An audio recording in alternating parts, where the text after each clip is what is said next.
Assalamualaikum warahmatullahi wabarakatuh. Perkenalkan, nama saya Widya Stuti dengan NIM 212100175, Prodi Perbankan Syariah, Universitas Alma-Ata Yogyakarta. Di sini saya akan menyampaikan materi mengenai peranan kebijakan moneter dalam perekonomian Indonesia. Nah, di sini peran dan kebijakan moneter akan terbanding terbalik dengan kebijakan pemerintah, di mana suatu sisi yang harus menjaga suatu perekonomian agar berjalan dengan baik dan berkesinambungan serta mampu berjalan sesuai dengan arah pembangunan. Suatu kondisi inflasi yang sangat besar ketika jumlah uang beredar, tentunya stabilitas moneter harus dijaga secara maksimal dengan menyerap uang dari masyarakat dengan mengadakan kebijakan menaikkan tingkat suku bunga agar terserap dana dari masyarakat. Sebaliknya, ketika keadaan lagi deflasi, kelesuan dari perekonomian, Bank Indonesia melakukan kebijakan untuk menyebarkan uang di masyarakat dengan cara menurunkan tingkat suku bunga agar bergerak sektorial secara baik. Pentingnya kebijakan moneter ini merupakan stimulasi yang berharga bagi perekonomian. Nah, tugas kebijakan moneter pada umumnya jauh lebih berat dan rumit jika dibandingkan dengan di negara maju.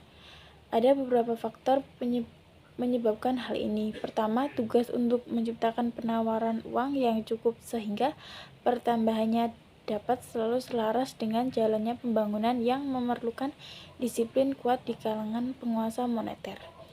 Dan juga di pihak pemerintah, kekurangan modal dan terbatasnya pendapatan pemerintah seringkali menimbulkan dorongan yang sangat kuat bagi pemerintah untuk meminjam secara berlebihan pada bank sentral.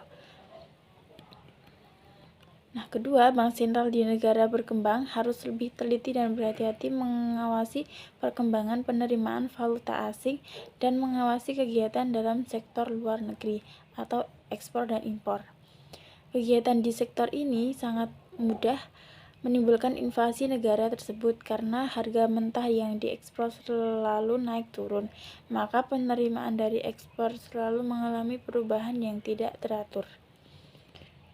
Nah, dengan meningkatkan ketelitian dari kebijakan moneter yang lebih berhati terhadap pengeluaran uang dalam negeri dan perdagangan luar negeri, kestabilan jumlah uang beredar akan lebih terarah dan akan menjadi penyeimbang dalam kebijakan yang dilakukan untuk pengeluaran pemerintah yang dapat juga digunakan untuk kebijakan fiskal.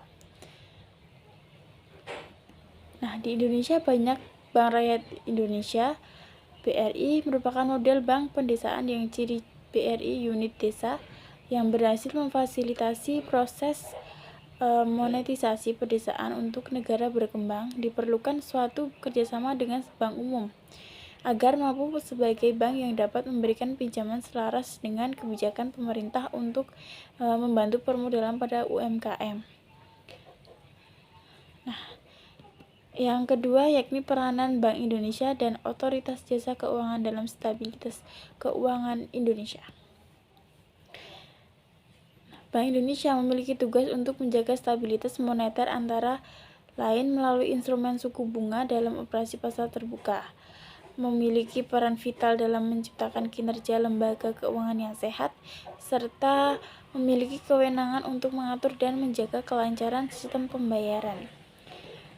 Nah, bila terjadi gagal bayar atau failure to settle pada salah satu peserta dalam sistem pembayaran, maka akan timbul risiko potensial yang cukup serius dan mengganggu kelancaran sistem pembayaran.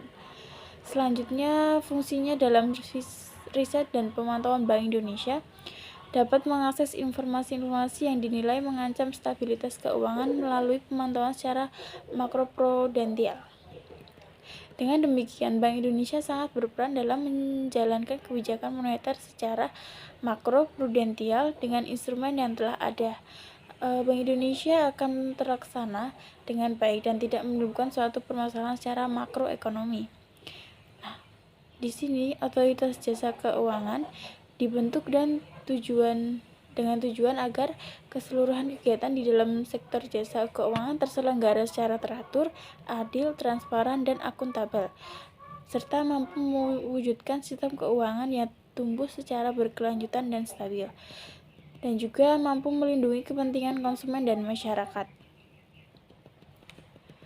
Dengan demikian, berkolaborasinya Bank Indonesia dan Otoritas Jasa Keuangan tentunya akan memudahkan tugas dalam mengawasi segala permasalahan hingga ke bagian yang terkecil. Nah, masyarakat juga lebih mudah dalam memberikan pertanyaan dan bisa diselesaikan secara segala permasalahannya, keuangan hingga ke bagian yang terkecil. Namun untuk menjangkau hingga pelosok daerah secara signifikan masih diperlukan sosialisasi secara lebih intensif. Dengan dilakukan sosialisasi secara intensif, maka akan membuat masyarakat dapat optimal mengendalikan sistem keuangan. Mungkin itu saja yang dapat saya sampaikan. Kurang dan lebihnya saya mohon maaf. Wassalamualaikum warahmatullahi wabarakatuh.